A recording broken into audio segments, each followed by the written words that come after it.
over to the crosstown rivals, Arsenal, and we've spoken a little bit about Eddie Nketiah. Obviously, Marseille has been the club he's most closely been linked to. They recently have brought in Youssef Moukoko, linked to some other forwards, but looking to still bring in a second forward. Is the Nketiah deal dead, or is it alive again, and Arsenal willing to lower that valuation just a bit to get it done?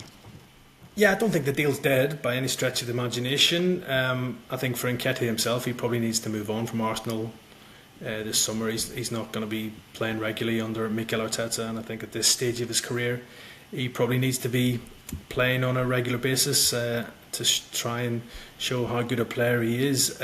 Marseille are in and amongst it. They've had a couple of bids rejected, with Arsenal holding out for around 25 to 30 million pounds for Nketiah, which I think Marseille are not willing to go anywhere near. So I think if Arsenal do reduce their price tag on Nketiah, Marseille will be still there to try and do a deal done. But I'm sure if his price tag does drop, there might be other clubs also interested in Nketiah as well, because he is a top young player. He's coming 25 now, so he's coming into the peak of his career as well. So I think if Arsenal are looking to do any more business of their own, they might have to reduce their asking price for Nketiah and try and sell him to try and boost their own transfer kitty.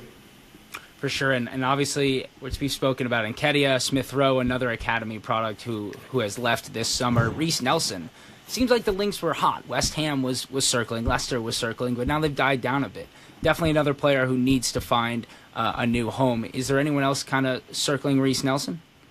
Yeah, again, similar situation to Nketiah.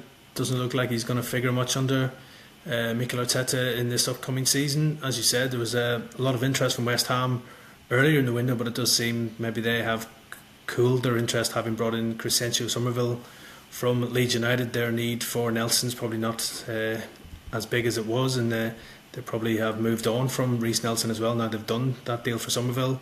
Leicester City were another club who were also interested in Nelson, but I think they were priced out of a move for the winger, with Arsenal looking in excess of £20 million for Nelson, and that was too expensive for Leicester City. So unless Arsenal maybe reduce their asking price, there might not be as many takers for Nelson as was probably envisaged. So yeah, I think any interested club in Nelson, which I'm sure there will be, obviously he has experience of playing abroad as well from his time at Feyenoord, so I'd imagine there might be some clubs from abroad who will be keeping tabs on Nelson's situation at the Emirates as well. But I just think right now, not as many takers as there maybe was due to his price tag.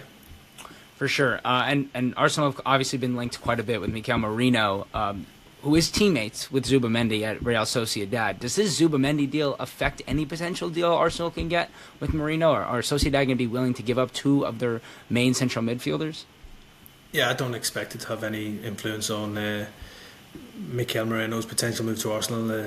Real Sociedad, obviously, I think are willing to let Merino go for the right price. His situation is slightly different from Zubamendi. He is into the final year of his contract. He hasn't signed a new deal, which has been on the table from the Spanish club now for a while. So they are fully expecting Merino to leave and are willing to cash in on him rather than risk allowing him to run down his contract. It's talks are ongoing between Arsenal and Real Sociedad to try and thrash out an agreement. I think Arsenal are hopeful that they can get this deal done pretty soon. The player himself has indicated that he would be very much interested in making that move to North London. It's just about trying to agree a fee with Sociedad, with the Spanish club holding out for around £25 million for the former Newcastle loanee. So still fully expect this deal to get done at some point, and the potential Zubamendi move to Liverpool I don't think will have any effect. It just means that Sociedad, instead of trying to replace just one midfielder this summer, they're going to have to maybe bring in two.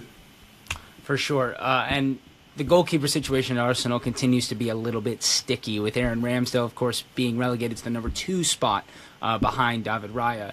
You would expect Arsenal, who need maybe a little bit of a boost to that transfer kitty, to bring in a forward to look and move him on, but those links have died a little bit. There has to be a lot of suitors for him out there, though, right?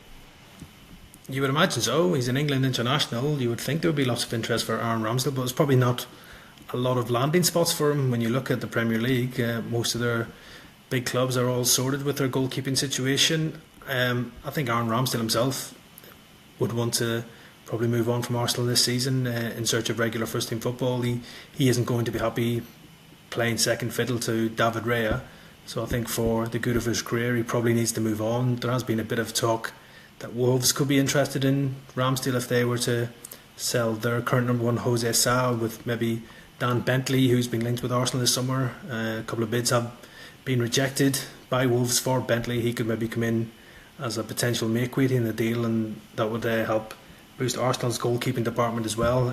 But yeah, Mikel Arteta is in no rush to let Ramsdale leave. He says he wants two top quality goalkeepers on his books, and that's why he decided to keep Ramsdale last season, despite David Raya being the undoubted number one goalkeeper at the Emirates. So it'll all be on Arsenal's terms whether Ramsdale leaves or not, because if he is to leave on a permanent deal, it's going to be a huge fee for him to go. You're probably looking at 35 to 40 million pounds, and I don't think there's many clubs who are able to pay that for a goalkeeper in this transfer window as well. So again, the Ramsdale situation might drag right on to the death of the transfer window, and maybe Arsenal might relent and loan him out.